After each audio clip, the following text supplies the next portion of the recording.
asalaamaaleykum mbokk jullit yi mbokk taalibe yi ak képp ki nga xam ne rek yaay safoo bernde ñu ñëwaat ak yéen tey ji ci seen émission tey nag dañuy togg benn togg boo xam ne pot roast lañ koy wax mu nekk togg benn cin donc benn cin kese nga koy def et puis mu nekk ñam boo xam ni dafa neex loolu et puis baax loolu ci seddaay bi parce que dalay tàngal soo ko lekkee bari na ay légumes ci biir dina am ay xam nga te bu ñu waxee légumes mooy vitamine ak yooyu donc pour loolu nag li ñuy soxla mooy ndawal ku nekk façon bi nga am bu fekkee bu lum nga am comme nii ni ma ko amee mun nga ko def sans bañ ko dagg bu fekkee ni yu ñu dagg lu yem nga amee aussi mun nga ko dagg def ko ay dee comme ni ñuy daggee rek ndawal donc nga def ko léegi man dama yore fii ndawal bi viande de bœuf la donc am fii tuuti poivron c'est optionnel parce que daf fi nekk moo tax am fi céleri aussi dafa optionnel donc mu nekk céleri yi nga xam ni moom moo siy dem mooy nekk carotte dinaa si def tuuti pomme de terre pour xale yi dinañ soxla aussi li nga xam ne moom mooy soble après ñu jël suñu épices yi tamit sel poivre ail bu tooy bi mu ngi nii ak tuuti tamaate njam loqati soo ko amulee mun nga ko bañ a def nga bàyyi ko noonu dinaa soxla aussi suñu herbe boo am man fii bu italien bi nga laa amee nga xam ne dafa bëri ay mélange ak suñu mélange d'épices bi nekk fii donc sans plus tarder du ñu def rek lu du ànd ak yéen si waañ wi bismillah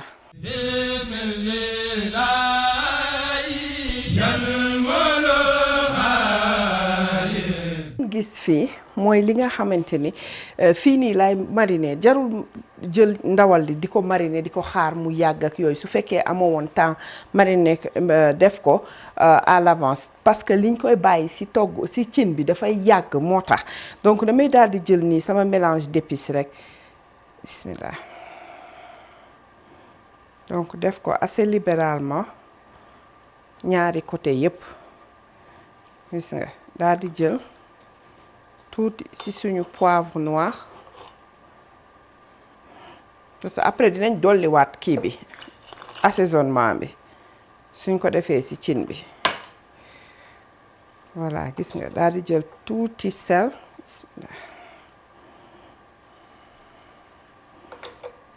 donc mu ngi nii ma jaarale ko fépp gis nga je refais la même chose ci beneen sens bi aussi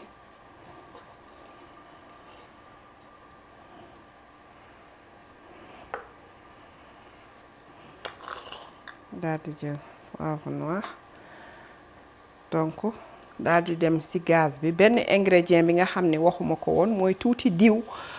tuuti huile d'olive rek laay jël bu léger bi nga xamante ni foorul noonu bu pas extra virgin donc boobu laay jël rek daal di sauté tuuti ndawal li léegi li am mooy su la neexee nii nga koy dugalee surtout ki nga xam ne dafa am croque-pot muy kii yi nga xamante ni dafa cuisseur électrique yi mun nga jël lépp rek dugal ko daal di jiital ndawal li ci suuf jël légumes yi nga xool yi nga xam ne ñoom ñooy gën a yàgg avant ñuy ñor man damay jël par exemple su fekkoon noonu laay def damay jiital ndawal li teg ci soble yi ak céleri beeg yooyu après daal di jël pomme de terre beeg carotte yeeg teg ko ci kaw daal ñun dinañ def loolu mais tey ci four bi laa koy def ku amul four mun nga ko def ci kaw gaz bi ci même cin bi ngay jël rek teg ko ci kaw gaz bi donc mu ngi noonu ku am instant pot la xawma nu mu tudd Instapot yooyu noonu mun nga ko def tamit la même chose donc da ngay brancher def ko par exemple su la neexee nga def ko pour 4 heures wala 8 heures de temps daal di dem liggéey nga xam ne da ngay wàcc soo wàccee da ngay fekk lépp pare na da ngay dugg xet bu neex moo lay accueillir ci biir kër gi le temps ngay sangu julli affaire yooyu noonu boo yegsee boo paree rek da ngay daal di yàq incha allah donc ñu daal di dem ci gaz bi yeggale. voilà donc diw bi damay jël tuuti rek laa soxla bugguma diw bu bari bismillah donc dama jël lu tolloog benn kudd bu ndaw gis nga mu ngi nii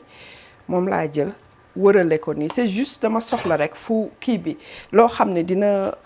xaw a sauté ndawal li tuuti avant ñuy def lenn xaaral ma xuus nii voilà bismillah donc mu ngi nii dañ koy jox rek tuuti couleur comme ça nga xam ne dafay dooreel suñu togg dafay rafet bu bugg a sauce beeg yooyu su paree day rafet dafay kii dafay doore daal ku bëggul def étape bi mun nga ko bàyyi mais man nii laa koy def donc sens yépp laa koy kiiyee laa koy saafee dooreel côté yépp après nag ñu door a ñëw commencer def restant wu togg bi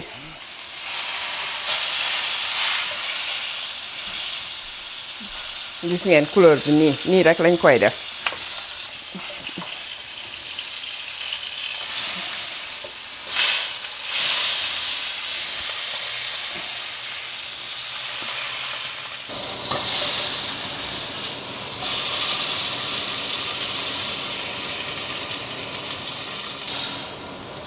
voilà gis nga damay ñëw def laaj bi ak bismillah ak tuuti rek ci tomate bi donc tomate bi tamit genn lu tollook kuddu bu ndaw laa jël benn laaj bi rek laa soxla mu sotewu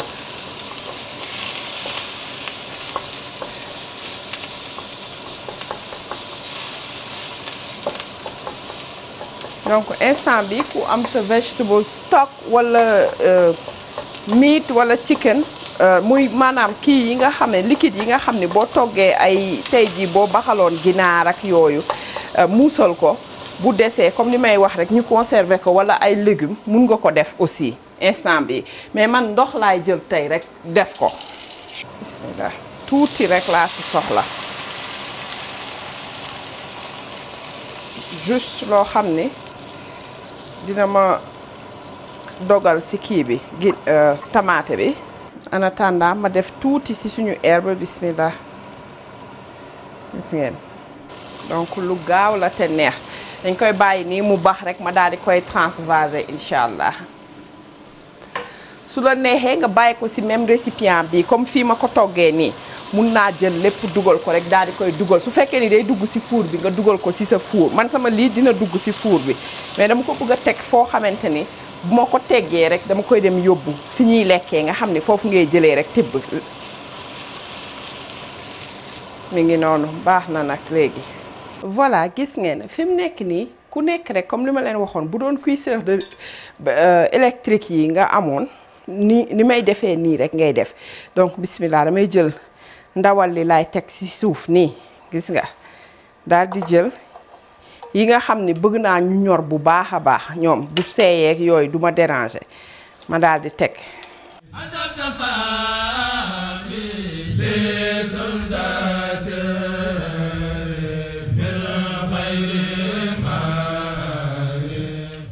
xaaral ma indi pomme de terre bi pour ñi nga xam ne xale yi nga xam ne ñoom dañ koy bëgg ba bëgg a dee voilà gis nga léegi damay jël li nga xamante ni moom la ñu sauté woon fële na le moom laay def nii rek bismillah donc liquide bi nag mi ngi dépendre si yow naka nga bëggee mu am liquide su fekkee da nga bëgg mu xaw a ndoxe tuuti wala ak yooyu mais en principe du ndoxe yu ëpp yooyu day am rek tuuti loo xamante ni mun na nekk ñeex bu ñu fàtte bu ñuy togg ndawal bi moom aussi day génnee jus naturel am boo xam ne day yokk si biir donc léegi ñeex boobu nga siy def mun nga ko lekkee di ko naanaale sooy lekk wala su fekkee ne ki nga xam ne par exemple daf ko bëgg boole ak ñankatang moom dina ko mun a def man dinaa def loolu noonu yëpp teg pour ki nga xam ne bëgg na def ñankatang wala ki nga xam ne dafa bëgg a lekkee ko noonu kese donc mu ngi nii ñu daal di jël suñu restant ingrédient assaisonné waat encore suñu kii épices yi bismillah gis nga lii moo taxoon nangu moo woon def kii bi yëpp si biir bu dul loolu yii nii si kaw du am ñoom aussi du ñu am seeni épices voilà nga xam ne lu muy togg yii nii yëpp day safaale sàpp voilà gis nga léegi ma jël sama poivre noir def si ku bëgg mu bu la neexee nga def tuuti kaani mais man nii laa koy bàyyi nii xëy na ma def si rek tuuti kaani bu sew si kaw nii rek juste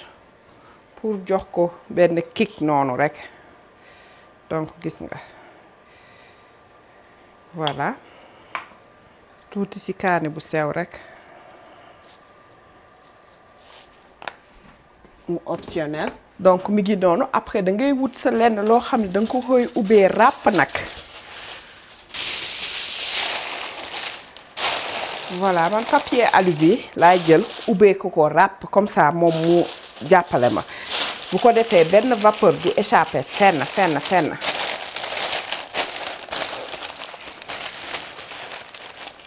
voilà maa ngi noonu doon préchauffer sama four donc mu ngoog pare na sax nii laay jël rek dugal ko ci four bi mi ngi nekkoon 350 degrés Fahrenheit mooy environ 180 degrés Celsius donc fa laa koy dugal pour quelque chose comme ay 2 heures wala 3 heures de temps parce que dama ko def ak température bu ndaw pour mu togg bu baax ba ñor donc loolu laa koy def des fois ça dépend mu ngi ci sa four mun na def bu fekkee ni bëggoo yàpp bi mu ñor noonu loolu bu la neexee 1h30 nga bàyyi ko nga génnee ko mais man noonu laa koy bàyyi nga xam ne damay mun a dem defi sama ay yeneen course bu ma ñëwaatee fekk mu pare incha allah. voilà gis ngeen suñu kii baa ngi nii récipient bi gis nga dama def ci kaw ak ci suuf yépp donc def ko ba nga mel ni kuy defar sa papillote booy def lenn di ko togg en papillote moom laa ko def comme aw ma bu fekkee ni am nga kubéer boo xam ni mën na ub sa récipient lii yëpp du la ci fekk da ngay def kubéer bi rek ub ko ràpp rek dugal ci four bi mais man comme aw ma benn kubéer boo xam ne mun na ub lii moo tax ma def ma emballé ko nii ak papier alu bi ak papier sulfurisé bi nga xam ne moom moo nekk ci diggante ndawal gi ak kii bi ak papier alu bi donc noonu laay def daal di dugal ko léegi nag daal di koy dugal ci biir four bi comme niñ leen ko waxee woon. voilà gis ngeen fi mu nekk nii suñu pot roast bi pare na donc dama koy daal di ubbi nii macha allah gis nga li ma leen waxoon nii rek nga koy def léegi lii nii su la neexee nga dem yàq ko nii xam nga et tout bu ko defee yëf yi pare ak yooyu mais man damay bëgg sauce bi mu xaw a dang tuuti léegi pour loolu nag damay jël tuuti maïzena laa jël tuuti rek xóoyal ko ci ndox bu ko defee ma daal di ciy def tuuti rek juste pour nga xamante ni sauce bi dafay xaw a dang xaaral ma wan leen li ma leen di expliquer parce que instant bi gis nga ni mu mel gis nga dafa mel ni soupe alors que man du loolu laa bëgg ku bëgg lii nag moom mun nga ko def man ça ne me dérange pas mais tey jii du loolu laa ci bëggoon dama bëggoon mu xaw a dang tuuti rek bu ko defee ñu mun a ànd ak mu mun a ànd ak lépp loo xam ne rek bëgg nañ ko booleeg moom wala bu fekkee ni noonu kese lañ ko bëgg a lekkee ngeen gis ndawal gaa ngi nii moom tamit ñor ba nga xamante ni mi ngi noonu da ngay laal rek mu topp la gis nga kudd bi rek laa def amul résistance amul dara donc nii la lay toppee gis nga ni muy teppee xaw ma teppeeku la xaw ma nu mu tudd ni muy daggee nii xam nga amul benn résistance dafa nooy nepp donc ki am mag boo xam ne par exemple moom peut-être ay bëñam baaxul wala mu yor xale bu ndaw lii mën na ko lekk parce que bu ko jëlee xaw ko tojat nii même boo ko tojatul bu ko tegee ci làmmiñam rek dina ko mun a lekk incha allah donc ñu daal di def loolu ñëw wan leen man li may def mooy damay daal di dindi su la neexee nga dindi damay dindi légumes yeeg ndawal leeg lépp bu ko defee affaire bi gaaw quoi su fekkee ni par exemple dama lii maïzena bi bu la neexoon booy togg mënoon nga ko xóoyal defaraale ko ci biir et tout nga xam ne yow boo ñëwee da ngay jël rek yàq doo def lenn mooy bi ñuy door a teg affaire yi noonu defaale maïzena et tout donc mu ngi noonu xaaral ñu def loolu après ñëwaat ak yéen. voilà gis ngeen kii bi dama ko jël rek sauce bi transvasé ko fii pour mu gën a gaaw ci man donc mu ngi nii bismillah comme damay waaj a yàq donc dama koy togg fii ci même récipient bi laa ko sauté woon ak yooyu ndawal li bismillah daal di def tuuti comme li ma wax bëgguñu mu dang comme domoda wala yooyu déedéet dañu bëgg rek juste mu bañ a oyof nii gis nga nu mu melee ni ndox nii loolu la ñuy bañ donc dañuy bàyyi nii yëngal tuuti su ko defee nga xam ne dañuy am li ñuy wax broth muy maanaam sauce boo xam ne tey jii bu ma ko bëggoon booleeg lu mu munti doon aussi moom laay jël rek boole ko ci kawam. voilà nii lañ koy bàyyi ba ci kanam après bu baxee tuuti rek ma wan leen consistance bi. voilà gis ngeen ndawal laa ngi nii donc dama ko bàyyi tuuti rek mu xaw a sedd pour ma mun ko dagg avant ma koy yóbbu bu ko defee ñëpp mun a gis seen kii mun si gis seen bopp gis nga macha allah. bu dul loolu soo ko bàyyiwul mu reposer moom tamit comme ginaar boo ko deful rek gis nga jus bii si nekk nii ngeen di gis nii gis nga dafay daal di deñ yépp loolu moo taxoon ma bàyyi ko mu reposer. donc dañ koy def nii dagg ko ba mu rafet ñu door ko teg ci plat beeg yooyu xaaral après ñu ñëw teg ko ci plat wan leen ñun nuñ koy agencé incha allah. voilà gis ngeen fi mu nekk nii dama jël suñu légumes yi rek xaw a assemblé nii am yu ma teg tuuti ci suuf donc ba rangele ba pare gis nga damay essayer def nii gis nga léegi nag ma jël ndawal gi nga xam ni moom lañ daggoon ma jël ko kii ko rangele ko fii voilà macha allah ñu fexe rek ba affaire yi génn léegi nag ñu daal di jël suñu restant légumes yi lii moo taxoon bëgguma def yépp parce que dama bëggoon am yiw feeñ nii bu ko defee ñëpp mën a gis lan moo fi nekk. soxla naa tuuti lu verte rek mu génneel ma couleur yi bu baax am naa fi haricot vert bu ma defaroon ba pare xaaral ma ñëw génnee ko sànni ko si. wala asperge wala ku nekk rek yow yaay xool lu la neex loo am rek génnee ko dama ko si sànni nii rek pour décorer pour ki bëgg